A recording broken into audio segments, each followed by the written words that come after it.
여야 대선 후보들을 밀착 취재한 기자들로부터 현장의 이야기와 취재 뒷이야기 들여다보는 시간입니다. 마크맨이 떴다. 먼저 더불어민주당 이재명 후보 마크맨 만나보겠습니다. 오마이뉴스 박종호 기자 연결합니다. 박 기자님 안녕하십니까? 네, 안녕하십니까? 이재명 민주당 후보가 지난 주말 메타버스 일정으로 서울과 경기 지역을 방문했습니다. 네, 이재명 후보가 지난 주말 보면은 서울 방문해서요.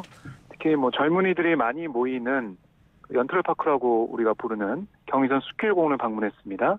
그래서 젊은 층과 호흡을 하면서 같이 인사를 하고 사진도 찍고 사인도 하는 그런 모습도 있었는데요. 특히 이 현장이 사실은 이 젊은 또 이 가게를 운영하시는 사장님들을 비롯해서 여러 소상공인들 많이 있더라고요. 그 중에 청년 소상공인은 이거 너무 방역 관련된 너무나 세서 장사가 너무 어렵다 이런 고충을 얘기를 했고요. 그러자 이재명 후보가 안 그래도 이제 정부 발표한 내용이 있고 이 당에서 논의를 해가지고 방역 방식을 바꾸자고 얘기를 했다. 오미크론 감염 같은 경우는 속도도 빠르고 치명률이 낮기 때문에 과거처럼 감염이 느리고 치명률이 높은 방식을 고수할 수 없는데 이런 것들을 좀 합리적으로 바꾸겠다라는 얘기를 했고요. 그리고 어제 같은 경우는 수원과 우선 평택 안성 등에서 잇따라 즉석 연설도 진행을 했는데요. 이 추가 경정 예산 증액 논의를 위한 자신의 대선 후보 긴급 회동 제안을 거부한 국민의힘을 비판하는 그런 목소리가 나왔습니다. 그러니까 이것도 어떻게 보면은 코로나19로 어려워하는 소상공인들을 빨리 돕자, 그분들에게 힘을 주자 이런 차원에서 얘기를 했는데 국민의힘에서 35조 원 지원하자고 해놓고선 뒤에 조건을 붙이고 있다. 이거는 건 장난이 아니냐, 장난이다, 말이 안 된다 이렇게 얘기를 하면서 이중 플레이다라고 지적을 했습니다. 그리고 윤 후보 측 같은 경우도 사실 보면은 이재명 후보를 안 만난다라고 했거든요. 거기에 대해서 국민들이 더 고통받아야 표가 된다는 정치인 아니냐, 그렇다면 퇴출해야 한다 이렇게 주장하기도 했습니다. 예. 자, 오늘도 경기도를 방문했던데 목요일까지 경기도 31개 시군을 다 방문할 예정입니다. 그렇습니다. 그래서 이 목요일까지 일정 이름이요, 홈커밍 31이에요. 31개 그 지역을 다 방문하는 그걸 패러디, 광고 패러디를 통해서 얘기를 하고 있는데요. 오늘 같은 경우도 보면은 이천, 여주, 성남, 광주 이런 지역을 연이어 방문하면서 지지를 호소를 했고요. 특히 경기도가 어떻게 보면은 전국에서 도적 만족도가 가장 높은 도가 된 그런 부분들을 좀 계속해서 강조를 하고, 예. 경기도에서 냈던 성과들을 얘기하면서 또 경기도민들에게 이재명 후보의 모습을 직접 보이면서 지지를 호소하는 그런 부분도 있고, 또 하나는 전국적으로도 경기도 지사였던 걸 다시 한번 회상을 하게 만들면서 경기도지사 할 때 일은 잘했지 않냐, 그런 일꾼 이미지 이런 것들을 강조하는 것으로 보이는데요. 계속해서 이번에 인구수가 4분의 1 정도 되는 경기도에서 좀 집중을 해서 설 연휴 전에 좀 지지세를 더 확장해 나가겠다 이런 취지로 해석이 되고 있습니다. 예. 자, 오늘은 이 후보가 그 주위 의원들과 함께 큰절을 했습니다. 네, 오늘 용인에서 경기 지역 공약을 발표했는데요. 예정이 없던 큰절을 했습니다. 윤호중 원내대표 등 배석한 민주당의 15명도 동참을 했는데, 이재명 후보가 이후에 기자회견을 통해서 반성과 사죄, 사과 이런 단어를 6번 써가면서 민주당이 집권당으로서 여러 면에서 부족했다라고 몸을 한껏 낮췄습니다. 민주당의 개혁진보 세력의 핵심 가치랄 수 있는 공정의 측면에서 많이 부족했다. 인재 채용에서도 폭이 넓지 못했다. 국민들의 내로남불이라며 질책하셨는데 틀린 말이 아니라 생각한다라고 고개를 숙였습니다. 그러니까 지난해 11월에 보면은 여의도 당사에서 국민의 아픈 마음과 어려움을 더 예민하고 신속하게 책임지지 못했다라고 그때 예정했던 큰절을 했었거든요. 예. 이번이 두 번째 큰절인데요. 더 열심히 최선을 다하겠다 그런 의미도 있고, 또 지금 지지율 추이를 쭉 보면 윤석열 후보는 좀 상승세를 보이고 있고 이재명 후보는 좀 횡보하는 모습인데, 그런 것들을 좀 염두에 둔 더 낮은 자세로 지지를 더 호소하는 그런 모습 이렇게 해석이 되고요. 또 오늘 보면은 성남 상대원 시장에 방문했거든요. 예. 그 현장에 제가 갔었는데 그렇게 이재명 후보가 눈물을 흘리면서 거의 뭐 울면서 연설한 건 처음 봤습니다. 특히 상대원 신하 같은 경우는 자신이 경북 안동에서 올라와서 생활했던 뭐 제2의 고향, 뭐 정치적 고향이기도 하고, 그리고 부모님들이 거기 시장에서 청소하고 또 화장실에서 일을 하던 그런 상황들, 또 자신의 형제 자매들의 어렵게 살아왔던 얘기들, 자신의 유년 시절 또 소년 시절 소년공으로 어렵게 살아왔던 얘기를 하면서 눈물을 흘리고 목이 메어서 말을 잘하지 못하는 그런 상황도 있었는데요. 오늘 또 특히 이낙연 전 대표도 이 시장을 함께 찾았거든요. 예. 함께 손을 잡고 더 원팀으로 지지세를 모아가겠다. 특히 민주당 지지층 세력을 더 결집시키겠다. 이런 해석을 해볼 수가 있겠습니다. 예. 자, 이 후보 입장에서는 현 정부의 부동산 정책에 실망한 특히 이 수도권 민심이겠죠. 네. 어떻게 다독이냐가 중요할 건데 어제인가요? 그 부동산 공약을 발표했습니다. 그렇습니다. 주택 311만 호 공급 공약을 내놨는데요. 이거는 경선 과정에서 제시했던 250만 호보다 61만 호 늘어난 그런 수치입니다. 그러니까 정부의 기존 206만 호 공급 계획보다는 105만 호나 많은 규모고, 추가되는 공급 물량을 보면 서울이 48만 호, 경기 인천 28만 호, 또 그 외 지역으로 나뉘는데, 그 결과 서울에서는 총 공급 계획이 기존 59만 호에서 107만 호가 됩니다. 경기 인천은 기존 123만 호에서 151만 호로, 그 외 지역은 기존 24만 호에서 53만 호 증가를 하는데, 이 대선 최대 분기점으로 꼽히는 설 연휴 전까지 최대 승부처인 서울 수도권 유권자 표심을 잡아서 반대의 계기를 마련하겠다. 그걸 위해서는 이 부동산 정책을 확실히 내놔서 국민들로부터 평가를 받겠다, 이런 생각을 한 걸로 보이고요.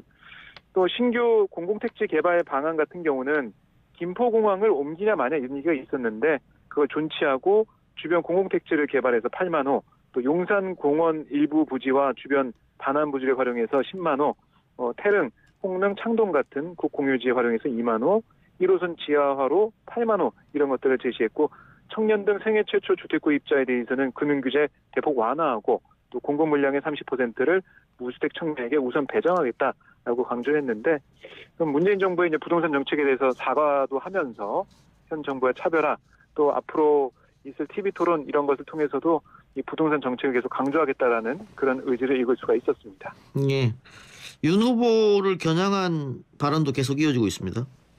네, 이제 어제 같은 경우는 서울 송파구 서초원 호수에 많은 인파가 몰렸는데요.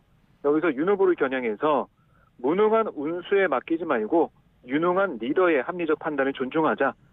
주사위를 던지고 누군가에게 가해야 하는 주술로 우리의 운명을 결정해야 할 거냐, 이렇게 꼬집었습니다.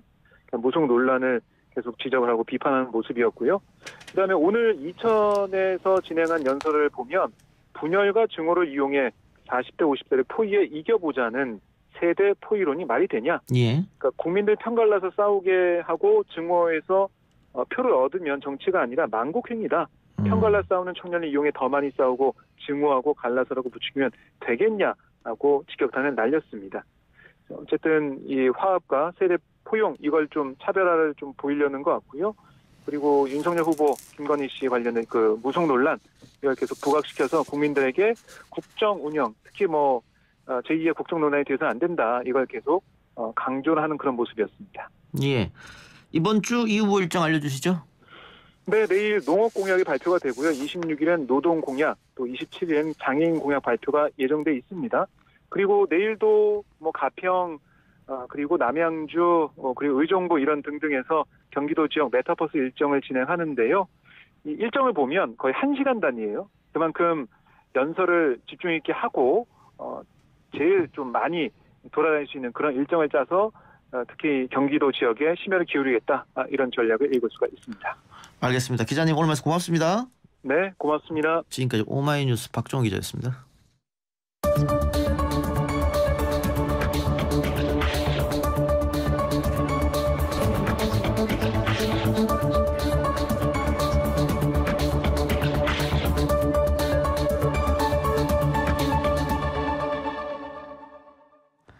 다음은 국민의힘 윤석열 후보 마크맨 만나보겠습니다. 시사저널 이원석 기자 연결합니다. 이 기자님 안녕하십니까?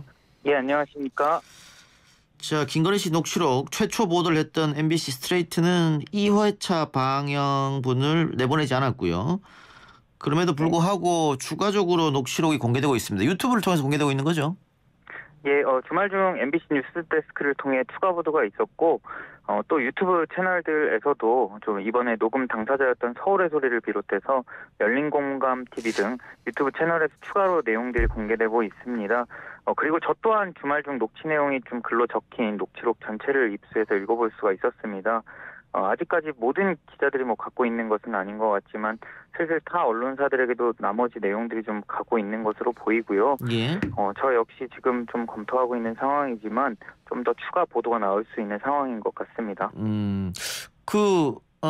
추가로 나온 녹취록을 한번 훑어보니까 어떻던가요? 문제될 만한 것들이 또 있었습니까? 직접 일단 전체를 읽어보니까 지금까지 뭐 주요 내용들, 특히 뭐 무속이라든가 비선 논란 이런 부분들은 좀 다른 언론이나 유튜브에서 다뤄졌는데요. 예. 여러 부분에서 좀 일단 제가 읽어본 결과로는 무속 논란과 관련해서 내가 정말 잘 안다, 무당보다 낫다, 뭐 이런 발언을 통해서 상당히 그 무속 이런 것들 굉장히 가까이 있는 이런 것들을 저도 분명히 느낄 수 있었고요. 그리고 내가 웬만한 무당보다 더 잘 본다 이런 얘기도 하고 또 실제로 통화를 나누는 또 와중에 이명수 기자의 관상을 직접 또 봐주기도 합니다. 예. 또 뭐 부인복이 없다 이런 얘기도 해주고 이번에 홍준표 유승민 의원이 구술했다. 예. 사실 이 발언 직전에 좀 주목해 볼 게 이 바닥에선 누구 굿하고 하는지 나한테 다 보고가 들어와 아하. 이러거든요. 아하. 예, 아까 우리 작가님께서 말씀하신 예. 것처럼 예. 이게 뭐 정치권도 아니면 어떻게 무속계에서 이렇게 소식이 들어온다는 건데 상당히 뭐 이쪽과 가깝다, 친숙하다 이렇게 본인이 말한 것으로 보이고 또 한 가지는 김건희 씨가 상당히 잘 알고 있다 이런 느낌인데 뭐냐면 똑똑하다 이런 얘기가 아니라 윤석열 후보가 이전에 제처가 정치를 상당히 싫어한다 이렇게 얘기를 한 적이 있잖아요. 예. 근데 녹취록을 읽어보면 좀 본인이 좀 견해가 굉장히 분명해서 통화 상대에게 본인의 생각을 뭐 분명하게 말하면서 대화를 좀 끌고 가는 이런 부분이 있거든요. 이게 뭐 단순히 정치적 견해나 그런 것뿐 아니라 뭐 정치권 상황, 뭐 더 나아가서는 뭐 상당히 깊숙한 사정까지 좀 알고 있는 좀 이런 장면들이 있는데 뭐 계속 이제 윤 후보 처가와 송사를 벌여온 정대택 씨라고 있죠. 예. 작년 국감 증인 채택과 관련해서 일찌감치 뭐 공개되지도 않았는데 취소됐다. 우리가 취소시켰다. 이렇게 말하는 부분이 또 있는데 실제 뭐 김건희 씨가 국민의힘 의원들과도 직접 소통하고 가깝게 지낸다. 이런 얘기들이 뭐 정치권에서 많이 들렸거든요. 뭐 그런 부분에서 좀 실제로 뭐 그런 부분이 있지 않느냐. 뭐 이렇게 또 생각할 수 있는 또 대목도 있는 것 같고요. 예. 이 기자를 이렇게 뭐 당신이 잘 모르고 있다. 실은 이렇다 이러면서 가르치기도 하고요. 그리고 몇 가지만 또 좀 말씀드리면 예.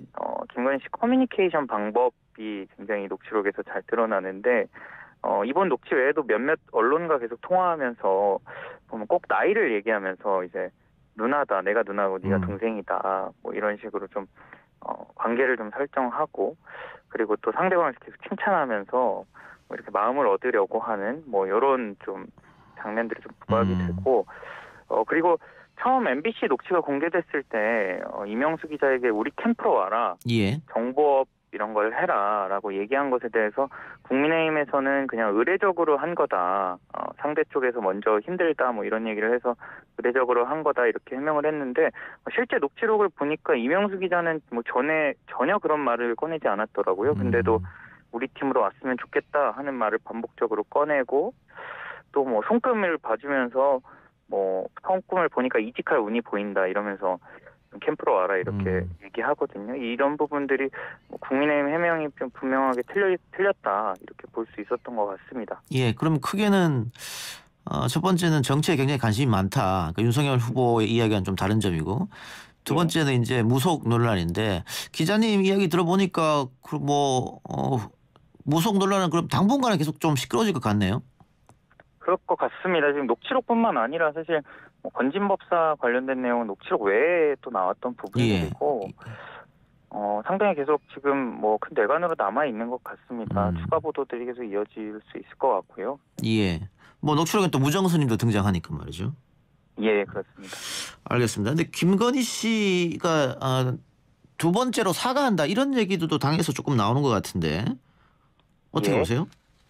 예, 그런 얘기들이 뭐 실제로 당에서 나오고 있는 것 같습니다. 저도 듣기로는 지금 원래 허위 이력 논란이 있고 또 7시간 녹취록 이걸로 인해서 좀 행보가 어려워지지 않겠느냐 이런 전망이 있었는데 이번에 녹취록이 오히려 좀 일부 지지자들에게는 호감을 불러오면서 국민의힘 내부에서는 사과로 정리할 건 하고 이참에 본격적으로 배우자 행보에 나서는 게 좋겠다. 어허. 뭐 이런 전략적인 판단들이 좀 있었던 것으로 보입니다. 예. 오늘 선대본 회의에서도 권영세 선대본부장이 어떻게 하는 게 가장 옳은 길인지 고민을 더 하고 있다. 예. 이렇게 얘기를 하면서 가능성을 열어놓기도 했고요. 예. 또 최근에 김건희 씨가 스튜디오에서 프로필 사진 찍는 모습도 공개되기도 했죠. 예. 한 언론에서는 설 명절 직후에 김건희 씨가 비공개로 봉사활동을 하는 일정을 준비하고 있다고 보도가 나오기도 했고요. 다만 이게 좀 실제로 이뤄질지는 지금 좀 미지수인 것 같습니다. 예. 이번에 녹취록이 뭐 지지율이나 이런 부분에 곧바로 영향이 없었다고 해도 언론에서 계속해서 추가 보도가 나오고 있고 또 뭐 나오게 되면 아무래도 뭐 기자들이 뭐 계속해서 또 접촉해서 질문하고 하는 그렇겠죠. 상황이 예. 있을 것이고요. 예. 좀 이런 부분들이 당장은 아니어도 유권자들 뭐 기자의 이런 인식의 밑바닥에 상당히 좀 영향을 미칠 수 있는 뭐 이런 우려도 있기 때문에 캠프 내에서도 제가 얘기 나눠본 바로는 공개 행보는 안 된다, 이르다 뭐 이런 목소리도 존재하는 것 같아서 좀 지켜봐야 할 것 같습니다. 알겠습니다. 자, 오늘 언론을 통해서 윤 후보가 삼부 토건이라는 기업에 대해 봐주기 의혹 이것도 제기가 됐던데 이 부분에 대해서는 어떻습니까? 예, 오늘 오전에 CBS 노컷뉴스 보도를 통해 제기된 내용인데요. 예. 좀 복잡하지만 뭐 2000년대 초반에 파주 운정지역 아파트 개발에서 몇몇 업체들이 특지개발 사업 내 예정지구 지정 공고일 이전에 토지를 취득한 민간 건설업체에게 일정 비율의 공동주택 용지를 수의계약으로 공급할 수 있도록 한 법이 있는데 이게 특지개발촉진법 시행령이거든요. 예. 이걸 악용해서 토지 매입 계약을 실제보다 더 이전으로 조작했다가 몇몇 업체들이 적발이 됩니다. 예. 이 사건과 관련해서 2006년에 5명이 구속 기소되고 12명이 불구속 기소가 되는데 이 사건의 주임 검사가 윤석열 후보였거든요. 예. 근데 여기에 연루된 한 업체가 삼부토건과 업무 협약을 맺고 당시 사업을 진행했다는 겁니다. 예. 삼부토건에서 토지 매입 대금도 지원하고 뭐 이익도 추후에 나누기로 하는 등 상당히 밀접하게 사업을 진행했는데 수사 대상에서 삼부토건은 제외가 된 겁니다. 보도에 따르면 좀 이게 상식적이지 않은 것이라고 하는데 사실 이런 의심이 괜히 나오는 게 아니라 지난해 7월경에 뭐 한겨레 오마이뉴스 등에서 조남욱 전 회장 예. 삼부토건의 전 이제 운영자인데 조남욱 회장 리스트에 윤 후보가 들어있다 이렇게 보도를 했었습니다. 뭐 골프 접대를 했다고 그런 얘기가 있었죠. 예, 맞습니다. 삼부토건이라는 회사가 경영권이 바뀌어서 지금은 완전히 다른 회사지만 조전 회장 운영 당시에 뭐 법조계 로비도 많이 하고 뭐 이런 내용이 있는데 요번에 또 재미있는 건 김건희 씨 녹취록에서도 그 내용이 나와요. 삼부토건과 관련해서 우리는 삼부토건과 상당히 가깝다, 가족 같다 이렇게까지 얘기를 하거든요. 네. 뭐 김건희 씨는 지금 뭐 어떤 스님이 두 사람을 소개시켜줬다 이렇게 얘기를 하기도 하는데 그 장모 최은순 씨 같은 경우에는 뭐 검찰 조사에서 조남욱 회장이 두 사람을 이어줬다 이렇게 얘기한 적도 있어서요. 이게 뭐 결혼할 사람을 이어줄 정도면 사실 정말 가벼운 관계는 아니라고 보는 편이 더 타당하겠죠. 그래서 예. 이번에 뭐 요 삼부토건 논란도 또 윤 후보와 또 김건희 씨 관계에도 연관이 있는 것으로 나오면서 이게 실제로 뭐 오늘 보도 외에도 또 예. 다른 사건과 관련해서도 윤 후보가 좀 연관이 있다 이런 얘기들이 꽤 있어서 이게 또 윤 후보의 또 다른 뇌관 아킬레스건이 예. 될 수 있다는 전망도 나옵니다. 예. 그러니까 요약하면은 그 오늘 노컷뉴스 내용은 그 이 파주 운정지구 택지 불법 불화 사건에서 다른 회사들은 다 처벌받았는데 삼부토건만 빠졌다 뭐 이 말씀이네요. 예, 근데 이제 국민의힘의 해명으로는 이게 사실 삼부토건이 결국에는 시공사로 들어갔거든요. 예. 이제 처벌을 받은 업체들은 시행사들인데 이제 보도에서는 시행업체와 삼부토건이 굉장히 긴밀하게 사업을 했는데 빠졌다. 하지만 이제 국민의힘 해명에서는 당시 시공사들은 포함이 되지 않았다 수사 대상에 뭐 이렇게 해명을 하는 상황입니다. 알겠습니다. 자, 그리고 그 녹취록에 또 유승민, 홍준표 의원도 구술한다. 뭐 아까 예. 말씀하셨듯이. 그래서 홍준표, 유승민 두 후보가 또 발끈하는 모습을 보였어요. 이렇게 되면 원팀도 어렵지 않겠느냐. 어떻게 보십니까? 이게 뭐 내부에서도 상당히 지금 전망이 부정적인 것 같은데요.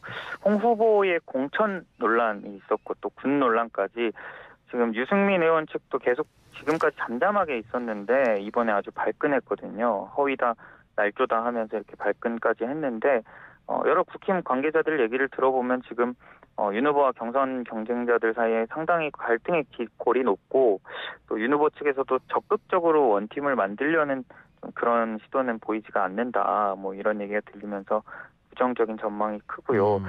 그리고 이것들과 관련해서 윤 후보가 지금 상당히 예민한 상태로도 보입니다. 예. 어제 일정 후에 기자들이 백브리핑을 하면서 뭐 이것과 관련된 질문을 하자 윤 후보가 누가 뭐라고 말했는데 거기에 대해서 어떻게 생각하세요? 이런 질문은 그만하자.